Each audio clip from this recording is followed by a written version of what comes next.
story you are about to hear is true. Only the names have been changed to protect the innocent. Fatima Cigarettes, best of all long cigarettes, brings you Dragnet.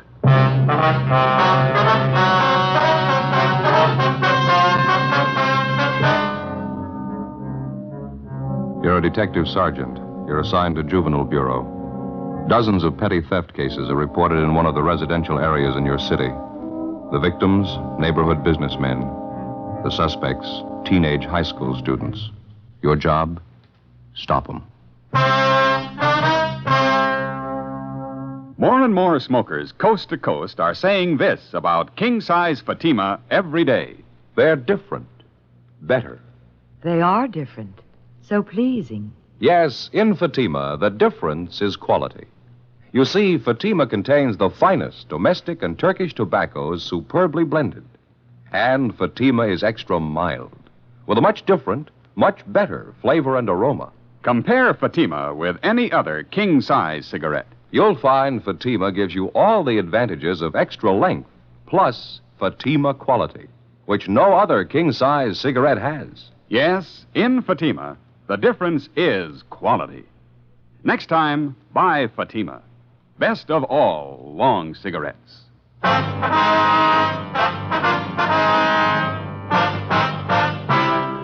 Dragnet, the documented drama of an actual crime. For the next 30 minutes, in cooperation with the Los Angeles Police Department, you will travel step by step on the side of the law through an actual case transcribed from official police files. From beginning to end, from crime to punishment, Dragnet is the story of your police force in action. It was Tuesday, February 4th. It was cloudy in Los Angeles. We were working a night watch out of Juvenile Bureau, assigned to University Division. My partner's Ben Romero. The boss is Inspector Bowling. My name's Friday. We were on the way out from the office, and it was 7:13 p.m. when we got to the corner of South Waverly and Chester Avenue. The grocery store. Guess that's him back there at the meat counter. Yeah. Come on. Looks like he's getting ready to close up. Yeah, I guess we just about made it in time, huh? Excuse me, sir? Yes, sir. Help you, gentlemen? We're looking for Henry Loomis. Yes, sir. That's my name. Police officers, Mr. Loomis. My name's Friday. I believe I talked to you on the phone. Oh, yeah. This is my partner, Sergeant Romero. Hi, Mr. Loomis. Wonder if you'd mind waiting a half a minute, officers. Just getting a little bookwork straightened out here. Today's receipts. Sure, go right in. Won't take but a minute. Let's see here. 37, 45, 37. There we go. Ain't that lousy bookwork. Gonna get a girl to come in and do it one of these days. Let's go up front here and talk. All right, sir, fine. Pull up a couple of stools there. Might as well be comfortable. Yes, thank you. Thank you, You sir. talked to any of the other merchants in the neighborhood yet? No, sir, not yet. We'd like to find out what you have to tell us first. Well, it's one of those high school kids, I can tell you that. I'm sure of it. I don't want to sound like an old grouch, but this stealing's got to stop. You get quite a bit of business from the high school trade, do you? At the noon hour, and then just after school lets out. Usually have quite a bunch of them in here around those times. Mm-hmm. Do you especially cater to the high school crowd? I mean, do you serve lunch here or anything like that? No, I don't. I usually get the kids to take their lunch. They come in and buy soda water or milk to drink with their sandwiches. They seem like such a nice class of kids. I didn't think they were thieves. Well, how long has this stealing been going on, Mr. Loomis? I'd say about 10 days, 2 weeks. It's not very hard for them to get away with it. 15 or 20 kids crowd in here during noon hour. I'm usually busy up at the counter. It's no great trick for any one of them to make off with a couple of dollars worth of merchandise. You say this happens just about every day? Every day the kids are in here, yeah. I tried playing detective myself for a while, trying to catch the guilty ones. Didn't do much good. Mm-hmm. As long as this stealing's been going on, Mr. Loomis, has it ever amounted to more than just a few dollars worth of food every day? No, that's the funny part of it, Sergeant. When I check back on my inventories, it's always just about the same amount. A few cans of meat, vegetables, butter, a few loaves of bread. It's not so much the value of the stuff. I just don't like the idea of some kid making a fool out of me day after day. Has your cash register ever been tampered with, you know? I mean, any money stolen? No, sir, that's another thing I can't understand. If a kid's going to turn thief, you'd think he'd go after the cash. Whoever's doing it, they've never tried anything like that here. Well, how about some of the other merchants in the neighborhood, sir? You mentioned on the phone there were a couple of others having the same trouble that you are. Yes, sir, there's George Brophy. He's the newspaper distributor, and there's Collins. He's got the grocery place up the street. You can talk to them. I gave you their addresses on the phone, didn't I? Yes, sir, you did. Just one more thing, Mr. Loomis, about this crowd of high school boys that hang around here. Any of them in particular you might suspect? As a matter of fact, there is. I certainly can't prove anything, but I just have a feeling about it. I don't like the boy. Just one boy, sir? Yes, sir, there may be more than one that's guilty, but this young fellow I'm pretty sure of. What's his name? I hear the kids call him Harry, red-haired boy, curly red hair, tall, a few freckles. Won't be hard to get his last name if we need it. Is there anything else you can think of that we ought to know? You go up the street and talk to the other two men, Sergeant, George Brophy and Collins. They might have something more for you. I think I've told you about everything. All right, Mr. Loomis. I've got your home phone here. If we want to contact you later tonight, I'll call you there. Is that all right? Perfectly all right. Here's our card, sir. You can call us at that number there anytime. All right, thank you. What do you think's behind the whole thing, Sergeant? This cheap stealing, nickel and dime stuff. I don't know, sir. We'll try and find out for you. Just doesn't make sense stealing like that day after day. You'd think even a kid would know that you can't go on stealing forever. Yes, sir. A lot of them give it a try. From the very start, the whole pattern of the case and the thief's method of operation made little or no sense at all. The thefts had been going on for more than 2 weeks, and they'd all taken place in a 12-square-block area. In each of the 24 cases reported to us, not one of the thefts had been for more than $5, either in cash or merchandise. The thief's scene of operation included 2 grocery stores, a drugstore, coin boxes attached to the newsstands in the neighborhood, and a 5 and 10 cent variety store. With one exception, all of the cases involved theft of merchandise only. The breaking open of coin boxes attached to newsstands was the single instance in which money was taken. The total sum was less than $3.50. 7:40 p.m. Ben and I left the grocery store and went up the street to the home of George Brophy. He was the neighborhood newspaper distributor who operated the coin box newsstands which had been broken into. Well, I think you can just about count on it, Sergeant. It's one of the kids in the neighborhood doing all this. Either that or a couple of them are working together. What makes you so sure about it, Mr. Brophy? Well, for one thing, we got more than our share of kids out this way. A lot of them are from poor families, underprivileged, you might say. I guess they figure it's one way of picking up extra spending money. I got nothing against the kids myself. A few nickels they get out of those boxes, I wouldn't prosecute them for that. Well, sir, that's not exactly it. The point is they're stealing. If they get away with this small-time stuff, they might figure they're ripe for something bigger. Probably be the best thing in the world for them if we can stop them now and set them on the right track, don't you think? Yeah, put in with you there, Sergeant. I don't know how much I can help you, though. Do you have any idea at all who it might be that's breaking into the coin boxes? Well, like I say, I have nothing against any kid myself, but there is one of them around the neighborhood I've been a little suspicious about, a red-headed kid. What's he look like, you know? Red hair, freckle face, kind of tall and gangly. Typical high school kid. Old Loomis down at the grocery store, he's been a little leery about the same kid, too. Well, why do you single out this red-haired boy, Mr. Brophy? Well, he... Oh, excuse me, I better grab Right it. ahead. Yes. Hello. Oh, yeah, Maggie, hi. 4 of them. When are they born? Is that right? All right. Born this morning. 4 of them, huh? Yeah, just a minute, I'll call. Grace, Yeah, honey. it's for you, Maggie Harris. Oh, okay. Thanks. Excuse me, officer. A friend of my wife's, her cat just had 4 kittens. Oh, I see. Oh, where were we? Oh, yeah, about the kid. Yes, sir. Why do you suspect Well, there's a couple reasons, Sergeant. Late one night when I was making my collections, I spotted the boy hanging around one of the newsstands. Didn't look like he had any business there that time of night. He looked up and saw me coming. He turned and ducked down a side street. Well, do you have any idea where this boy lives, Mr. Brophy? No, can't say I do. He goes to that high school a few blocks up on South Waverly. I know that. It's the same boy that the grocerman had his eye on. You said there were a couple of reasons why you were suspicious of this boy, Mr. Brophy. Yeah. Well, this other thing doesn't mean too much. There wasn't anything really wrong with it. It just seemed a little queer, that's all. What was that? Well, I dropped in at the safety liquor store down the street last week. I wanted to pick up a little something. I saw the same kid in there. He was asking Benny, the guy who runs the place, if he'd sell him a 5th of bourbon. I heard the kid saying it was supposed to be for his father. His father was sick and couldn't come in. Of course, Benny turned him down. He wouldn't sell it to the kid. And that was the extent of it, huh? Yeah, that's all. Wasn't anything wrong with it. Kid didn't insist. But I thought it was just a little out of line, sending a kid after liquor. Well, it's about the size of it.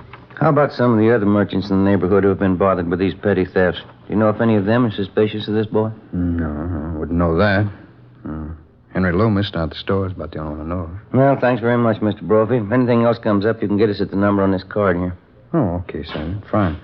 If I can help at all to clear this thing up, I'd be glad to do it. Well, we'll probably be checking back with you, and thanks again, sir. Sure is funny, the whole thing. I get a big laugh out of it. Sir? Oh, I mean the friend of my wife's called up, Maggie Harris. Cat had 4 kittens, like I told you. Uh-huh.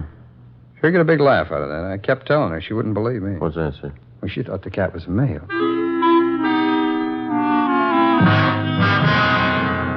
The next morning, Ben and I continued checking with various merchants and residents in the neighborhood where the series of petty thefts were taking place.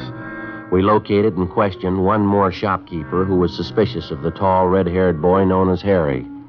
That afternoon, we went to the high school on South Waverly Avenue to check on him. From his first name and his description, he was identified by the boy's vice principal as Harry Thomas Dunbar. He was 18 years old and a sophomore with an average scholastic record. We were told that Dunbar had left the grounds about half an hour before with the high school's basketball team. The group was headed for one of the local sports pavilions where the team had one of its more important games scheduled for that afternoon. Harry Dunbar was in charge of selling the printed programs for the game. Ben and I drove out to the sports pavilion and checked with one of the boys collecting tickets at the door. He told us we'd find Harry Dunbar inside at the program stand. These high school kids sure take their basketball seriously, don't they? Yeah, big turnout, sounds like. We're going to be lucky if we can find that boy in this crowd. Yeah. You see him anywhere? No. Which side is the program stand supposed to be on? Well, there's a lot of them along and through here on both sides. Guess we better start checking them out. Yeah.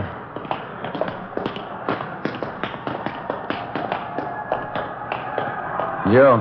Yeah. That stand back there on the left, you see? Red-headed kid? Yeah, let's check him, huh? Okay. Programs, dime. Complete programs for the game, 10 cents. Excuse me, son. Program, mister? Your name Harry Dunbar? Yeah, that's right. We're police officers, Harry. We'd like to talk to you for a few minutes, if it's all right. Oh. Well, I can't talk to you now. I'm pretty busy selling these programs here. Then suppose we wait a few minutes, son. See, you only have a few left there to sell. No, it wouldn't do any good waiting. When I sell these, I got something else to do. It's only going to take a few minutes of your time, Harry. We won't keep you long. What is it, officer? What do you want to talk to me about? Just have a few questions for you, son, that's all. Can you step out in the lobby with us for just a minute? What's it all about? I'd like to know. We'd just as soon not talk about it out here. Oh, all right. We can go up this ramp here. All right. There's a hallway back here. Runs underneath the stands, won't be so noisy. Fine, we won't keep you long. Just a few routine questions. This ought to do okay. What is it you want to know about? Do you know a Mr. Loomis? Harry runs a grocery store near the high school. Yeah, old man Loomis. I go down to his store and eat lunch sometimes. Why? How about a Mr. Collins? He runs another store near the high school. Yeah, I know the place. Sometimes I go there, too. A bunch of the kids hang around there during lunchtime. We've had quite a few complaints from Collins and Loomis, some of the other stores in the neighborhood, too. We're checking on some of them. Thought maybe you could help us out, Harry. No, I couldn't help you any. Mr. Collins and that old man Loomis, they don't like us. They want to get us in trouble. I think they're lying. Lying about what? About us kids stealing things out of their stores. I bet they even told you I'm stealing things from them. Are you, Harry? Of course not. They can't say any of us stole things. They don't know. They can't prove anything. Do you know the man that distributes newspapers in your neighborhood, son of Mr. Brophy? Who? Mr. Brophy. Some of the coin boxes on his newsstands have been broken into. He thought maybe you could tell us something about that. Why me? I don't know any Mr. Brophy. Well, he knows you, Harry. He saw you hanging around one of the newsstands one night, and there's something else. He saw you trying to buy a bottle of liquor in the neighborhood. Is that right? We've had 3 or 4 reports on you, son. What do you say? You want to tell us about it? They're crazy. I haven't done anything. Well, you got nothing to worry about, son. I won't tell you anything. Look out, Ben. Here, grab him. I got him. All right. Hold it up, son. Let me go. Let me go. Take it easy, young fella. I haven't done anything. I haven't. Now, let me go, please. I haven't done anything. Why'd you try to run away?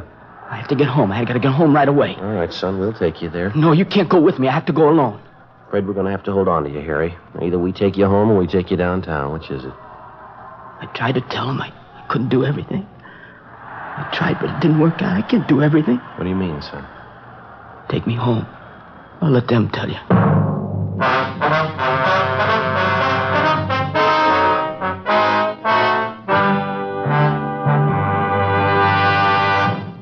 You are in the forgery division of a Metropolitan Police Department. Handwriting analysis.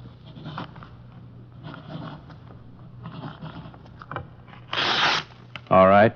Now write the alphabet in lowercase, please. You are listening to a police officer taking a sample of a suspect's handwriting. This handwriting sample will be compared with a forged signature.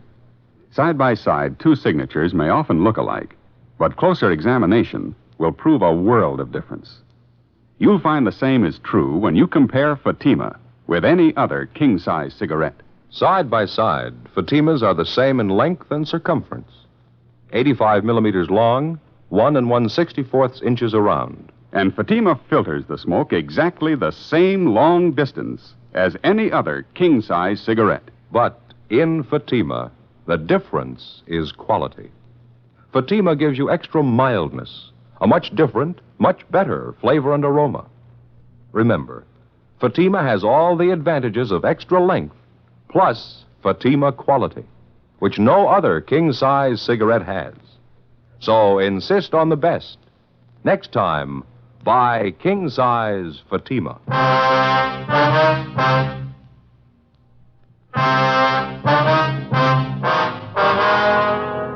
Wednesday, February 5th, 4:15 p.m. We left the sports pavilion, got in the car, and started to drive our teenage suspect, Harry Dunbar, to his home. On the way, we questioned him about the series of petty thefts which had been going on in his neighborhood. We asked him about stealing merchandise from the grocery store run by Mr. Loomis. He admitted he was responsible. He said he'd been stealing things from the store for more than a month. We asked the boy about the petty thefts from the grocery store operated by Mr. Collins. Again, he told us he was responsible. He also admitted stealing from the neighborhood drugstore and the variety store, in addition to breaking into the coin boxes on the self-service newsstands. In each instance, he described his method of operation. He estimated that over a period of some 4.5 weeks, he'd stolen approximately $50 in merchandise and about $5 in cash. We asked him why. He refused to answer. You must have had a reason for doing all this, Harry. Why don't you tell us? We're going to find out sooner or later. Sorry, officer. Just next turn to your left. Okay. What's the matter, son? You afraid of what your folks are going to say? No, that's not it. I never stole anything in my life till this time.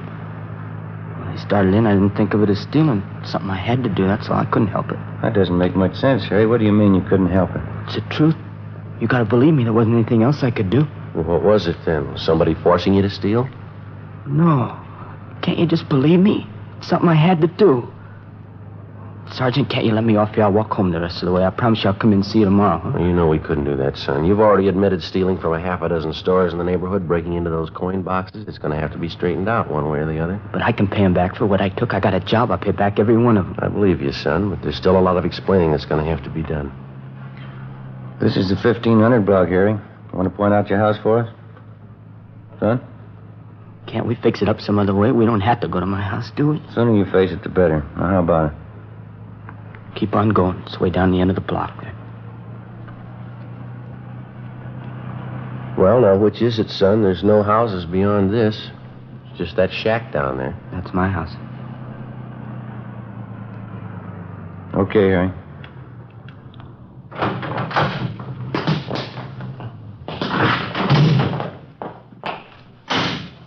Maybe I better go in first, see if everything's all right. It'll be all right. We'll come with you. Ben and I followed the boy up the stairs and into the house. From the outside, it looked run down and badly in need of painting. On the inside, it still looked in fair condition, except for the housekeeping. The floor of the living room was littered with soiled clothing, ashes, dirt, and dust. The few pieces of furniture didn't look much better. A card table set in one corner was crowded with dirty dishes and scraps of half-eaten food. Across the room was a baby in a crib. Couldn't have been more than a few months old. Apparently, the bedclothes in the crib hadn't been changed for days. Next to the crib, huddled in an army cot, underneath a few thin blankets, was a dark-haired little girl, maybe 2.5 years old. Her face was thin and pale. She was asleep. Through an open door, we could see into the next room where a woman was lying on a couch. There was an empty glass and a newly opened bottle of whiskey on the nightstand. Should have let me come in first, officers. Would have had a chance to clean up a little. Kids mess up the house, Harry, is that you, Harry? That's my mother. Resting a little, I guess. This is the baby in the crib. His name's Jerry. Well, that's my little sister on the cot there. Her name's Annie. Get your mother out here, will you, son? We want to talk to her. Don't get mad at her, huh, will you? Ma's had a tough time lately. She tries to do her best. What's the matter with the kids here, son? Have they been sick? Yeah, the baby had a cold, but I got that medicine there from the drugstore. He seems to be okay. I'm not so sure about Annie, though. She had a bad cold. Doesn't seem to be getting over it. You want to take a look, Ben? Yeah. Get your mother up, son. Yeah. All right.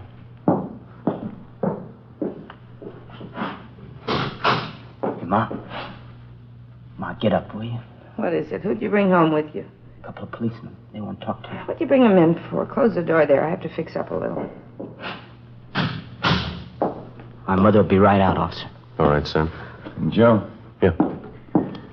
We better get to a phone right away. It looks pretty bad. What is it? Baby needs a doctor. A little girl here. I hope she does, too. What? I'm not sure she's alive. An ambulance was called immediately, and Harry Dunbar's 2-year-old sister Annie and his baby brother were both rushed to the general hospital. The mother, identified as Mrs. Florence Dunbar, was taken downtown and booked at the main jail on a drunk charge. 6:45 p.m. We took the boy, Harry Dunbar, over to Ben's house. We put in a call to the general hospital to check on his little sister Annie and his infant brother. They told us both the children were suffering from malnutrition. The little girl, Annie, had double pneumonia. Miraculously, the baby seemed to have been spared. He was sick, but his condition wasn't considered serious. After Ben's wife fed him dinner, 18-year-old Harry Dunbar sat down and told us the story. 3 months before, his father had deserted the family. His mother had made a pretense at supporting Harry and the 2 babies and then gave it up in favor of drinking. The whole burden of keeping a family alive was piled on the youngster's shoulders. Besides school, he had 3 odd jobs that he worked at to earn enough money to pay the rent, the gas and light bill, food, and general necessities.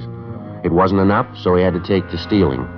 His mother wouldn't work, but at the same time, she wouldn't let the boy apply for charity. He slept at Ben's house that night, and the next morning at Juvenile Bureau, he gave us the rest of the story. I guess it got too much for me. I don't know. I could sneak the food and medicine from the stores, all right, but couldn't seem to get enough money together. The rent bill and all that. Kids needed clothes, too. Well, why wouldn't your mother let you apply for help, son? Some of the local charity. Well, Ma'd never go for that, officer. She'd get mad when I talked about it. Said she had too much pride to take charity. Did your mother know that you were stealing the food and medicine that you used to bring home? I don't know. Guess so. Wouldn't be so mad at her, but every time I got some money together to pay bills, she wanted me to buy whiskey for her. She begged so much I couldn't say no. We're having your mother brought over from the main jail, Harry. We'd like to find out if we can't locate your father. You want to check outside, Ben? See if they brought Miss Dunbar over yet? Yeah, okay. Thank you. How about the kids, Officer? Annie and the baby, how they doing? Well, I checked the hospital, Harry. The doctor's going to call us as soon as he can.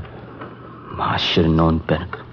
Poor little kids. I could take care of myself, but they had to depend on her. She'd only stopped drinking. Go right in, Mrs. Dunbar.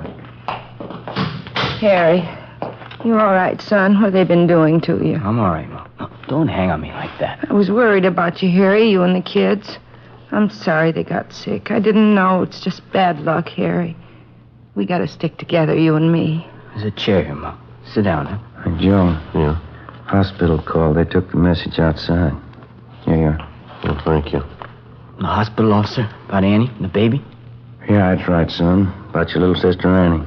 What about her? What'd the doctor say? Well, it's not good, Harry. The doctor called and said Annie had pneumonia. Pneumonia. She'll be all right, though, huh? They'll take care of her? Well, it's not that way, son. I mean, the doctor said... Oh, look, you tell him, will you, Joe? What is it? What about Annie? We got a right to know. She's my little girl. Sergeant, you can tell me. You want to sit down, Harry? Yes, sir? Annie died 10 minutes ago. The doctors tried. They couldn't help. Annie dead? That's right, son. She's only a little kid. She's only 2 years old. Harry. Harry, son. Poor little Annie. Why did it have to be her, my own little girl? My own little Annie. Be good to me, son. I don't know how I can stand it. My own little girl, Annie. Go outside, Ma. Go outside. No, Harry. I need you. I need you more than ever, son. Be good to me. We have to stick together now. We gotta love one another. All right, Miss Dunbar. No. I need Harry. He's all I got. Aren't you, son? It's so hard sometimes. Everything's against us. Lord only knows I've tried. We've got to try to be happy, to stay together, love one another. Lord only knows. Will you shut up, Ma? Harry, don't blame me, son. We've got to try to be happy. I blame you. Anybody blame you. You killed her. Poor little kid, you killed Annie. Harry, don't say it. Don't say it. I will say it, Ma. You did it. The whole terrible thing. Annie's dead. You did it. Don't you know what it means? Don't, son. Don't hurt me. All right, Harry, now take it easy. You know it, too, don't you? She did it. Her and her whiskey and her drinking and laying around, not even caring about the kids. I tried to tell you, Ma. It's the least you could have done. Take care of the kids. See they're all right. You had to drink. You wouldn't work. You had to lay around. Don't you understand? I couldn't do it all. I tried. I couldn't do it all. You had to go on drinking and lay there and watch Annie die. Please, son, don't say that. We gotta love each other. I wouldn't hurt Annie. You know your mother never do that. You're not my mother. You're not anybody's mother. You don't know what you're saying. Harry, I'm your mother. Lord knows I've tried to be a good mother. You don't mean what you're saying. Goodbye, Ma. I hope I never have to see you again. Harry, please, don't go. Ben, you better go get her. Yeah.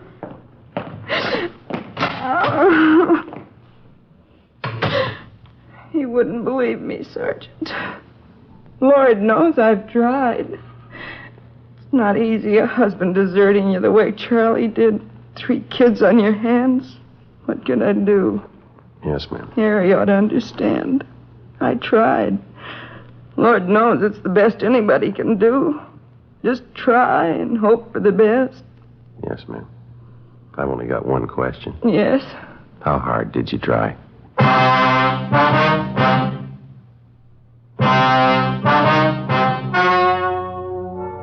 The story you have just heard was true. Only the names were changed to protect the innocent. On April 23rd, trial was held in municipal court, city and county of Los Angeles, state of California. In a moment, the results of that trial. Now, here is our star, Jack Webb. Thank you. Friends, I have here a pack of Fatimas. Inside, of course, 20 king-size Fatima cigarettes. Now, Fatimas are the same length and circumference as other king-size cigarettes, and Fatima filters the smoke the same long distance. But only inside this golden yellow package do you get Fatima quality. That's right. Fatima gives you all the advantages of extra length plus Fatima quality, which no other king-size cigarette has. Next time, buy Fatima.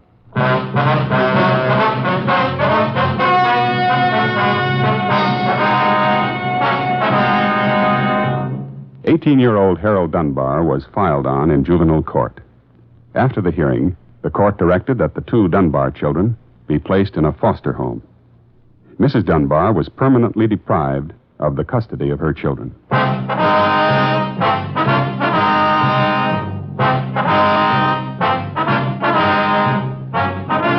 You have just heard Dragnet, a series of authentic cases from official files.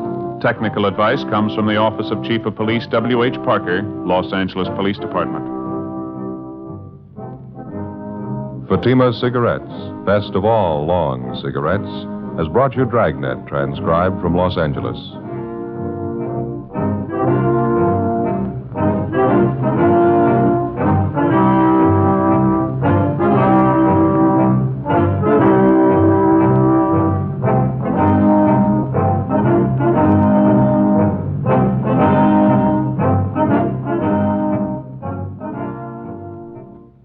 Stay tuned for Counter Spy, next over NBC.